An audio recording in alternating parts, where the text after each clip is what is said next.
Hello everyone, आप लोगों का स्वागत है टीचिंग दर्पण पर। आज के वीडियो में आपका स्वागत है फ्रेंड। कंप्लीट किया जा रहा था एनसीईआरटी सार संग्रह, जो कि वन लाइनर फॉर्म में दिया गया है। 6 to 12 तक एनसीईआरटी इस बुक में कवर है फ्रेंड। बहुत ही इंपॉर्टेंट बुक है। आप किसी भी एग्जाम की प्रिपरेशन कर रहे हो, सभी के लिए महत्वपूर्ण बुक है। इसमें जो है सब्जेक्ट बायोलॉजी जीव विज्ञान जो है कंप्लीट किया जा रहा था, जिसमें एक भाग जो है कंप्लीट किया गया है फ्रेंड। वीडियो ना देखे हो तो यूट्यूब पे सर्च कीजिएगा टीचिंग दर्पण, आपको वीडियो मिल जाएगा, या तो डिस्क्रिप्शन बॉक्स में इसका लिंक पड़ा हुआ है, वहाँ से क्लिक करके आप देख सकते हैं। आज की वीडियो में फ्रेंड कोशिका अर्थात सेल, इस टॉपिक को कंप्लीट करेंगे यहाँ से। तो वीडियो को लाइक कीजिएगा, चैनल पर नए हो तो सब्सक्राइब कर लीजिएगा, ताकि आपको नए नए वीडियो का नोटिफिकेशन मिलता रहे। तो चलिए फ्रेंड करते हैं स्टार्ट। इसमें पहला क्वेश्चन दिया गया है, जैव कोशिका के किस कोशिकांग में ऊर्जा घर पावर हाउस कहा जाता है? जैव कोशिका के किस कोशिकांग को ऊर्जा घर पावर हाउस कहा जाता है? तो माइटोकॉन्ड्रिया को कहा जाता है। हमारे तंत्र में अधिकतम एटीपी एडेनोसिन ट्राइफॉस्फेट अणुओं की उत्पन्न करने वाले पद का नाम क्या है? तो क्रेब्स चक्र है। प्लाज्मा झिल्ली किन पदार्थों से बनी होती है? तो प्रोटीन तथा लिपिड से बनी होती है। मानव शरीर के किस अंग में लसिका कोशिका लिम्फोसाइट सेल्स पाई जाती हैं? तो प्लीहा स्प्लीन में पाई जाती हैं। किस जीव में लिंग गुणसूत्र सेक्स क्रोमोसोम नहीं पाए जाते हैं? तो छिपकली में नहीं पाए जाते हैं। जंतु कोशिका में अनुपस्थित होती है, तो कोशिका भित्त सेलवाल जो है अनुपस्थित होती है। पिटपिंड कार्पस लेक्टम कहाँ पाई जाती है? तो अंडाशय ओवरी में पाई जाती है। प्रकमित कोशिका मृत्यु के कोशिकीय और आणविक नियंत्रण को क्या कहते हैं? तो एपोप्टोसिस कहते हैं। केंद्रक न्यूक्लियस के अतिरिक्त कोशिका के किस कोशिकांग में DNA deoxy ribo nucleic acid उपस्थित होता है? तो हरित लवक तथा माइटोकॉन्ड्रिया में उपस्थित होता है। किसे कोशिका की पाचन थैली कहते हैं? तो लाइसोसोम को कहते हैं। मनुष्य के किस ऊतक टिश्यू में जन्म के पश्चात कोशिका विभाजन नहीं होता है? तो तंत्रिका ऊतक में नहीं होता है। कौन सा भाग पादप तथा जंतुओं में पाया जाता है? तो कोशिका झिल्ली, कोशिका द्रव और केंद्रक पाया जाता है। हाइपरप्लासिया का क्या अर्थ होता है? तो कोशिका के आकार में वृद्धि होना होता है। जीन शब्द सर्वप्रथम किसने प्रतिपादित किया था? तो जोहानसन ने प्रतिपादित किया था। रिवर्स प्रतिलेख की खोज किसने की थी? तो टेमिन एवं बाल्टीमोर ने इसकी खोज की थी। जब एक युग्म जीन दूसरे इकाई के प्रभाव को छुपाता है, तो इस प्रक्रिया को क्या कहते हैं? तो प्रभाविता कहते हैं।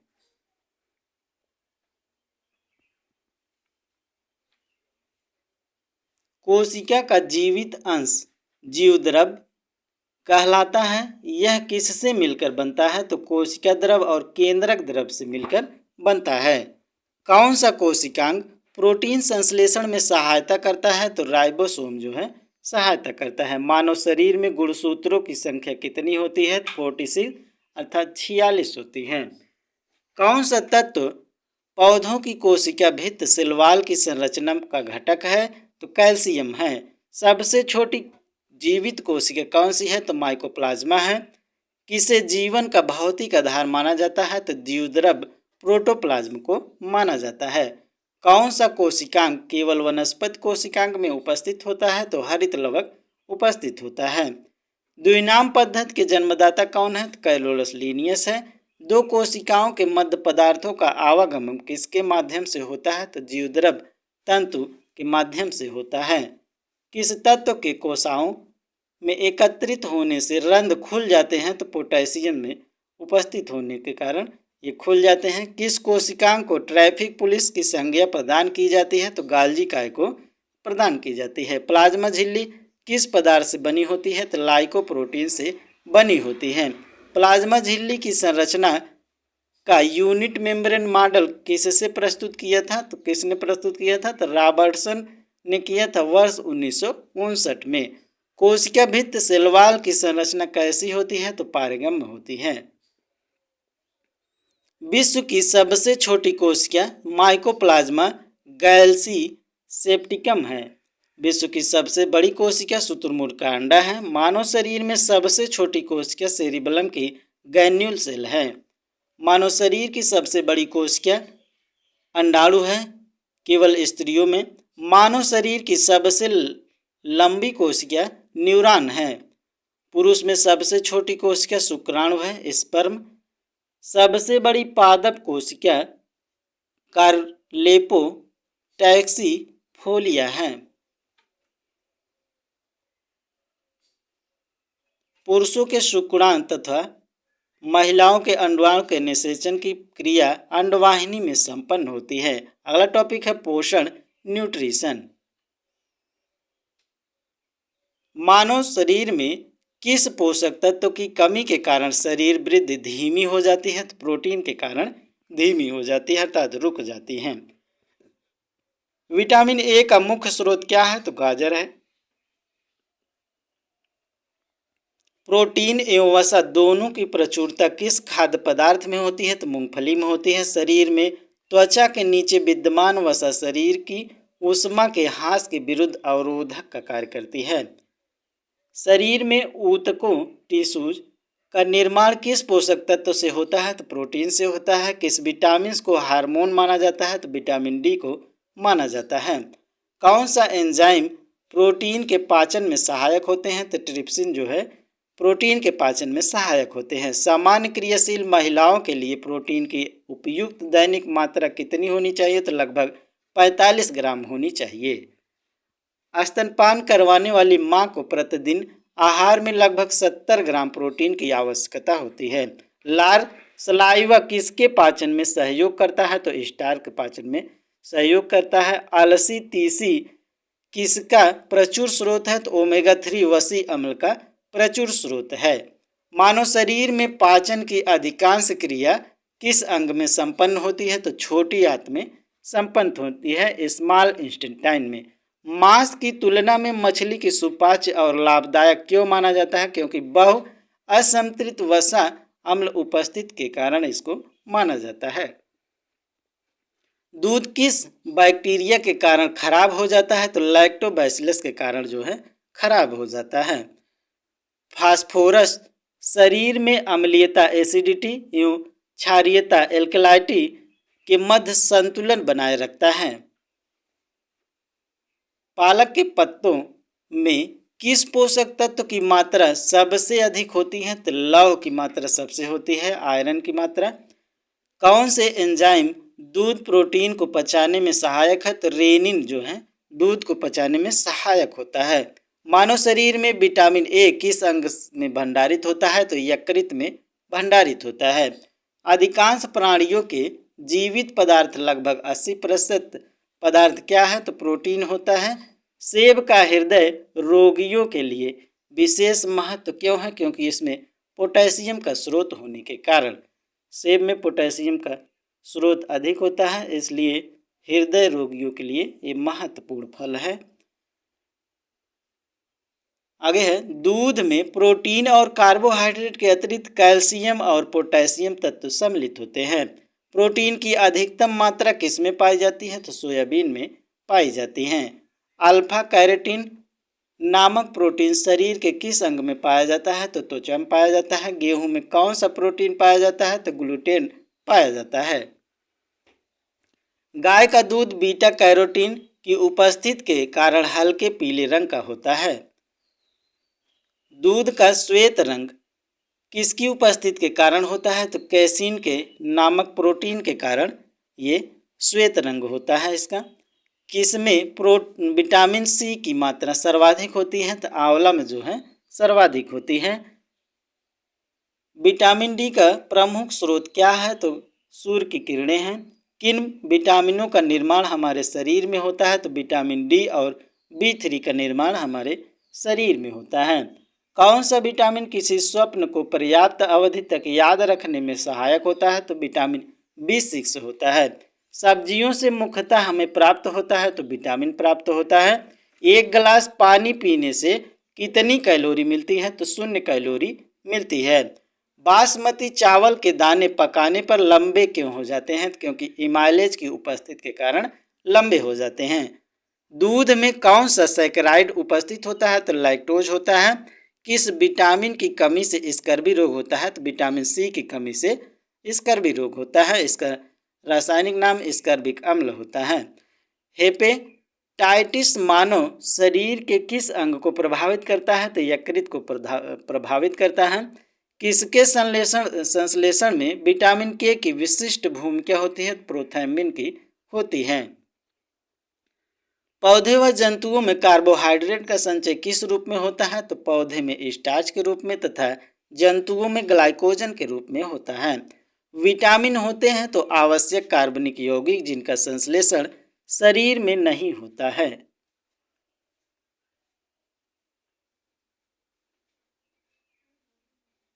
शरीर में अवशोषित होने वाले पोषक पदार्थों से भंडारण के लिए आवश्यकता से अधिक वसा का संश्लेषण कर लिया जाता है। शरीर में अवशोषित होने वाले पोषक पदार्थों से भंडारण के लिए आवश्यकता से अधिक वसा का संश्लेषण कर लिया जाता है।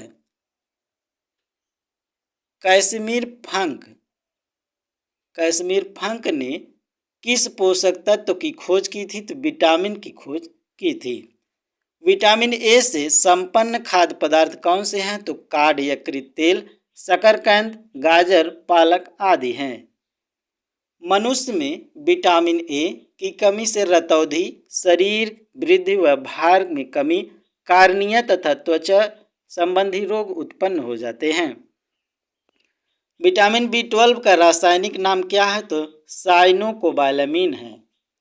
खट्टे फलों सिट्रिक फ्रूट में कौन सा विटामिन पाया जाता है? तो विटामिन सी पाया जाता है। घाव के भरने में कौन सा विटामिन सहायक है? तो विटामिन सी जो है सहायक होता है। कोलोसिस नामक रोग किस विटामिन कमी से होता है? तो विटामिन B2 के कारण होता है। थायमीन किसका रासायनिक रूप है? तो विटामिन B1 का रासायनिक नाम है। जल में कौन सा विटामिन घुलनशील होता है? तो विटामिन बी और सी घुलनशील होता है। यदि वसम पूछे तो ED, EK होता है। पेलाग्रा और स्कर्वी नामक रोग क्रमशः किन विटामिनों की कमी के कारण होते हैं? तो विटामिन B3 के कारण पेलाग्रा होता है और विटामिन सी की कमी के कारण स्कर्वी रोग होता है। विटामिन डी का रासायनिक नाम क्या है? तो कैल्सीफेरॉल है। विटामिन डी की कमी से कौन सा रोग होता है? तो रिकेट्स होता है। रक्त का थक्का बनने में विटामिन के की आवश्यकता होती है। किस विटामिन की कमी से शरीर की प्रतिरक्षा प्रणाली तथा जनन क्षमता कम हो जाती है? तो विटामिन ई टोकोफेरॉल के कमी के कारण। संक्रमण रोधी विटामिन किसे कहते हैं? तो विटामिन ए को कहा जाता है। किस विटामिन में कोबाल्ट पाया जाता है? तो विटामिन B12 में पाया जाता है। अनाज के छिलके में मुख्यतः कौन सा विटामिन पाया जाता है? तो थायमिन पाया जाता है, विटामिन B1। भोजन में रेशे का महत्व, importance of fibres in food. भोजन में रेशों की अधिकता पाचन क्रिया में सहायक होती है। रेशे युक्त भोजन में ग्लूकोज की मात्रा कम होती है, जिससे आंतों में ट्यूमर बनने की संभावनाएं जो हैं कम हो जाती हैं। फ्रेंड, अब तक वीडियो को लाइक न किए हो तो कर दीजिए। चैनल पर नए हो सब्सक्राइब कर लीजिएगा ताकि आपको नए नए वीडियो का नोटिफिकेशन मिलता रहे। इसका PDF जो है टेलीग्राम टीचिंग दर पर ज्वाइन कर लीजिएगा, उसमें PDF पड़ जाएगी, आप लोग डाउनलोड कर लीजिएगा। अगला दिया है दीर्घ मात्रिक खनिज, माइक्रो मिनरल्स। एक तरफ खनिज दिया है, एक तरफ महत्व दिया गया है। कैल्शियम का महत्व जो है दांतों और अस्थियों की रचना, रुधिर अस्कंदन में, ब्लड क्लॉटिंग में और तंत्रिकाओं एवं पेशियों के कार्य में इसका योगदान होता है। फास्फोरस की बात किया जाए, फास्फोरस का महत्व जो है दांतों और हड्डियों की रचना, अम्ल क्षार संतुलन ATP और DNA में होता है। गंधक का महत्व अनेक अमीनो अम्ल तथा कुछ हार्मोन्स और विटामिन के घटक में होता है। पोटेशियम की बात की जाए तो पोटेशियम किस लिए महत्व है? अम्ल क्षार संतुलन और जल संतुलन तंत्रिकाओं की कार्यकी के लिए महत्व है। क्लोरीन का महत्व जठर रस अम्ल और क्षार संतुलन में होता है। सोडियम का महत्व जो है अम्ल क्षार संतुलन, जल संतुलन और तंत्रिकाओं की कार्यकी में होता है। मैग्नीशियम का महत्व जो है ये ग्लाइकोलाइसिस तथा ATP पर आश्रित अनेक उपापचयी क्रियाओं के एंजाइम का सहगठन कोफैक्टर होता है। अगला टॉपिक दिया गया है खनिज और एक तरफ दिया गया है मुख्य स्रोत।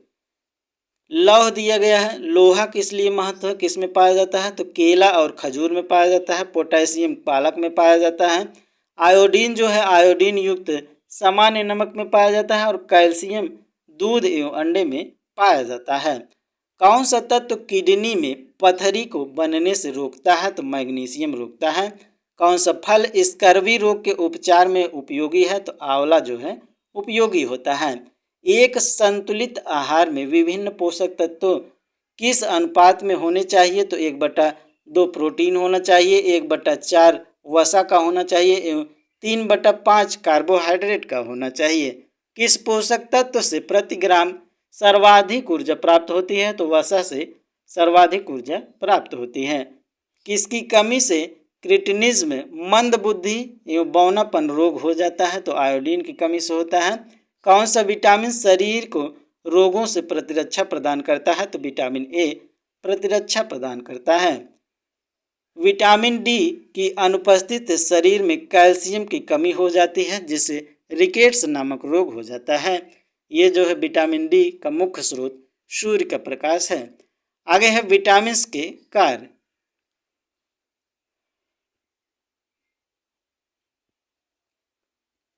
विटामिन उपापचयी मेटाबॉलिज्म प्रक्रिया में महत्वपूर्ण भूमिका निभाते हैं। ये विभिन्न रोगों से हमारे शरीर की जो है रक्षा करते हैं।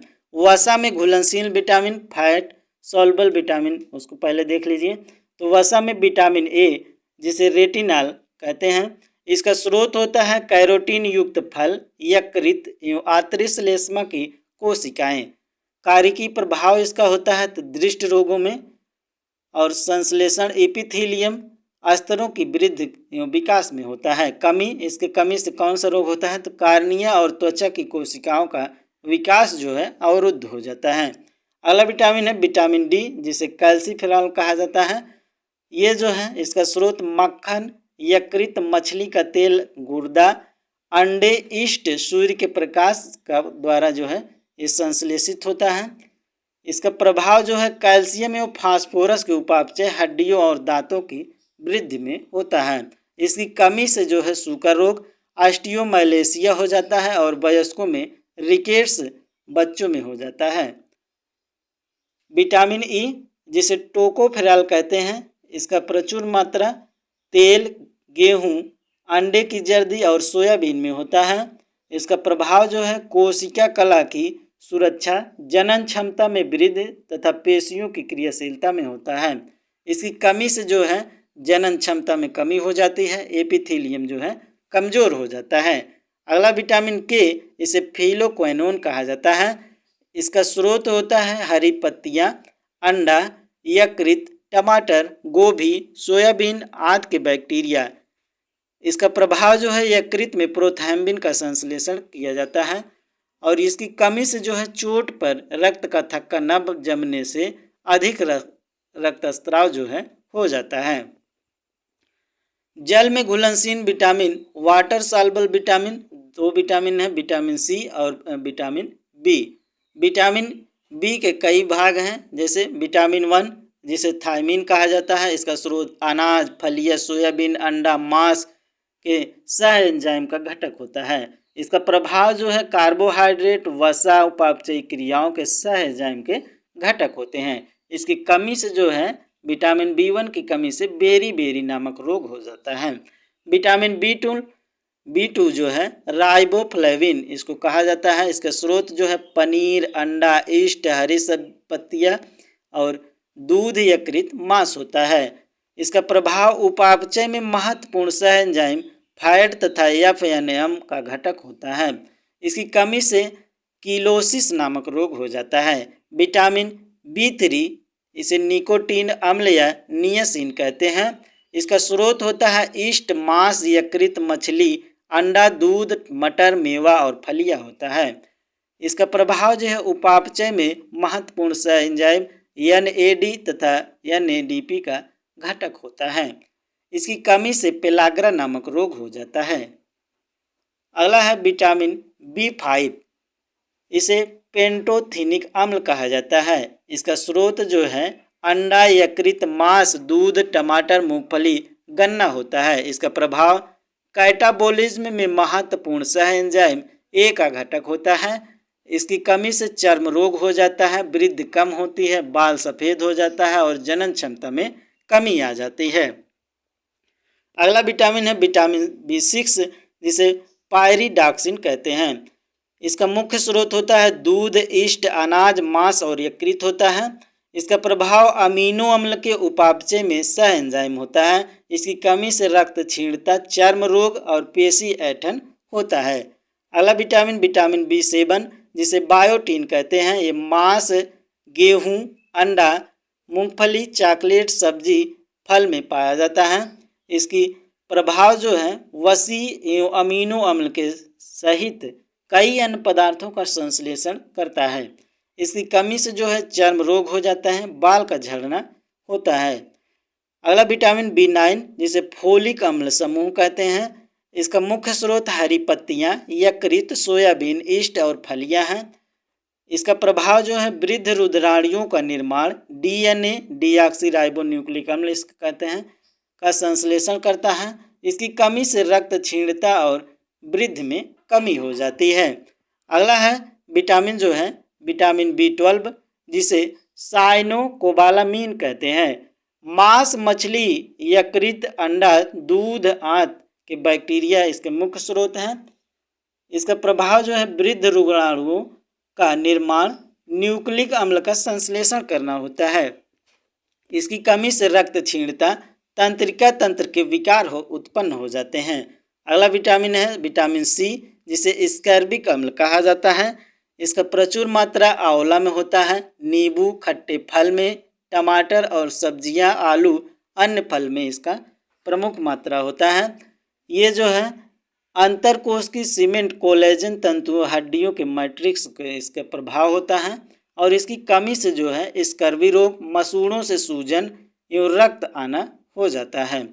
विटामिन K का रासायनिक नाम फिलोक्विनोन है, जिसका कार्य जो है रक्त अक्संदन करना तथा यकृत में प्रोथाम्बिन का निर्माण करना। विटामिन K की कमी से जो है रक्त का थक्का नहीं बनता है, अर्थात रक्त जो है प्रवाह करने लगता है, तो उसमें विटामिन K जो है कमी होती है। इस पॉइंट को ध्यान रखिएगा। अगला टॉपिक है पादपों की आकार की प्लांट मार्फोलॉजी। पादपों में किस संरचना के द्वारा जल ऊपर चढ़ता है? तो जाइलम के द्वारा ऊपर चलता है। जस जल जस जाइलम, तो जल जो है जाइलम के द्वारा। यदि भोजन पूछे, खनिज पदार्थ जो है किसके द्वारा होता है? तो फ्लोएम के द्वारा ऊपर और सभी भागों में पहुंचाता है। अगला है एक बीज किसके अभाव में अंकुरित हो जाता है? हो सकता है तो पर्याप्त सूर्य के प्रभाव से हो सकता है। प्रकाश संश्लेषण की दर किस प्रकाश में अधिक होती है? तो लाल प्रकाश में जो है अधिक होती है।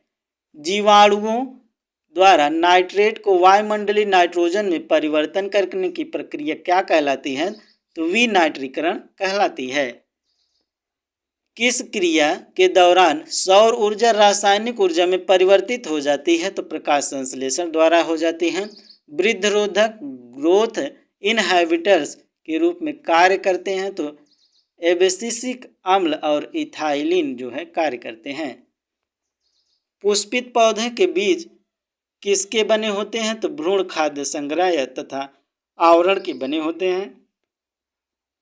प्रकाश संश्लेषण पादप के किस कोशिका में होता है? तो क्लोरोप्लास्ट में होता है। यदि हम केचुए अथवा जोंक पर नमक छिड़कते हैं तो वह क्यों मर जाते हैं? क्योंकि प्रासरण प्रघात के कारण मर जाते हैं। कौन सी फसल मिट्टी को अतिरिक्त नाइट्रोजन प्रदान करती है? तो मटर प्रदान करती है। कौन सा तत्व पौधों के विकास में आवश्यक नहीं है? तो सोडियम आवश्यक नहीं है। वर्मी कंपोस्ट क्या है? तो कार्बनिक जैव उर्वरक होता है। किस पौधों को औषधि भारतीय चिकित्सा कहा जाता है? तो आंवला कहा जाता है। इसमें विटामिन C जो है प्रचुर मात्रा में पाई जाती है। अफीम पौधे के किस भाग से प्राप्त किया जाता है? तो फूल से प्राप्त किया जाता है। सबसे पहले बनने वाले प्राथमिक जाइलम तत्व को क्या कहते हैं? तो प्रोटोजाइलम कहते हैं। कॉफी पौधे के किस भाग से प्राप्त होती है? तो बीज से प्राप्त होती है। रेशम के कीट सामान्यतः किस पेड़ पर पाले जाते हैं? तो शहतूत मलबेरी के पेड़ पर पाले जाते हैं। भूमि की उर्वरता घटाने वाला जीवाणु कौन सा है? तो थायोबैसिलस डीनाइट्रिफिकेशंस है। जीवाणु में प्रकाश संश्लेषण क्रिया हाइड्रोजन दाता सामान्यतः कौन होता है? तो हाइड्रोजन सल्फाइड H2S होता है। किस समूह के पौधे के जीवन चक्र में 2 स्वतंत्र पीढ़ियां एकांतरण होता है? तो टेरिडोफाइट्स में होता है। वायु प्रदूषण के सूचक होते हैं? तो लाइकेंस होते हैं। अंडाशय विहीन पुष्पभेद क्या कहलाते हैं? तो जिम्नोस्पर्म कहलाते हैं। बरगद की शाखाओं से निकलने वाली जड़ों को क्या कहा जाता है? तो स्तंभ मूल कहा जाता है। परजीवी पौधे अपने पोषक होस्ट से किस अंग द्वारा भोजन का अवशोषण करते हैं? तो चूसकांक के द्वारा ये भोजन का अवशोषण करते हैं। किस प्रकार के पौधों की जड़ों में द्वितीयक वृद्धि पाई जाती है? तो द्विबीजपत्री में पाई जाती है। नागफनी में पत्तियां किस में रूपांतरित होती हैं? तो कांटों में जो है रूपांतरित हो जाती हैं। गेहूं, धान एवं जौ कैसी जड़ें पाई जाती हैं? तो तंतुमय जड़ें पाई जाती हैं। रेशेदार जड़ तंत्र किन पौधों में पाया जाता है? तो प्रायः एक बीजपत्री में पौधों में पाया जाता है। कौन सा मरुद्भिद पौधा उत्तर प्रदेश के मैदानी क्षेत्रों में पाया जाता है? तो एकेसिया पाया जाता है। पुष्प का सहायक अंग किसे कहा जाता है? तो बाह्य दलपुंज को कहा जाता है। आगे दिया गया है पादप और प्रयोग योग भाग दिया गया है। लहसुन और प्याज तो इसका सलकंद प्रयोग किया जाता है। हल्दी और अदरक इसका प्रकंद प्रयोग किया जाता है। अरबी और जमीकंद का घनकंद जो है प्रयोग किया जाता है। आलू का कंद और स्पंद कंद जो है प्रयोग किया जाता है। हार्मोन्स बीकर एंजाइम से भिन्न होते हैं क्योंकि हार्मोन्स उपापचयी क्रियाओं में पूर्णतः प्रयुक्त होते हैं।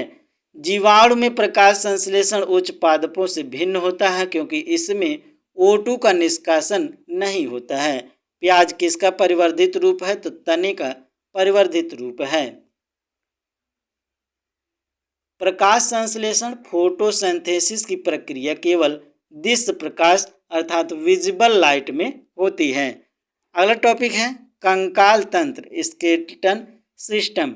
इसको नेक्स्ट वीडियो में देखेंगे फ्रेंड। तब तक वीडियो को लाइक कीजिएगा, चैनल पर नए हो सब्सक्राइब कर लीजिएगा ताकि आपको नए नए वीडियो का नोटिफिकेशन मिलता रहे। इसका PDF प्राप्त करने के लिए टेलीग्राम टीचिंग दर्पण को ज्वाइन कर लीजिएगा। आपको वीडियो का उसमें PDF जो है पड़ जाएगा, आप लोग डाउनलोड कर लीजिएगा। तो चलिए फ्रेंड, मिलते हैं नेक्स्ट वीडियो में। तब तक के लिए धन्यवाद।